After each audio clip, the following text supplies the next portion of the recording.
विस्तार सब गुरु देखि सुनि गुरुका आज्ञा मनै माली कहिले देख्छु हजुरलाई भनी खुप तन मन हजुरमा दिए पूजा नित्य हजुरको गरी यहाँ ख्वामित बस्याकी थिया हे नाथ आज दया भयो हजुरको प्रत्यक्ष देखि लिया क्याले आज बहुत प्रसन्न हुनुभयो कुन कर्म मैले गर्या योगीका मनले नभेटी सकिना मैले त दर्शन गर्या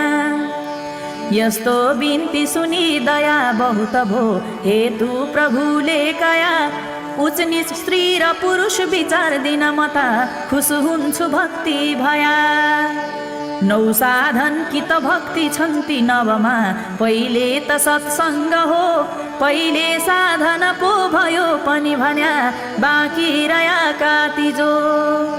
8 साधनहरू हुन् तिता क्रमसितै मिल्छन् असल सङ्गले सतको सङ्ग भया सबै बनि गयो क्या हुन्छ कुन सङ्गले सतको सङ्ग भइरह्या कि दिन दिन म उपर भक्ति ठुलो भया कि सज्जनको सङ्ग पाइकन सब गुणमा पार पहुँची गया कि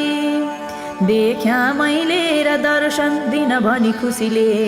आज आफै म आई दिया दर्शन र पायौ तिमी अधम भया पाउँथ्यौ क्या मलाई।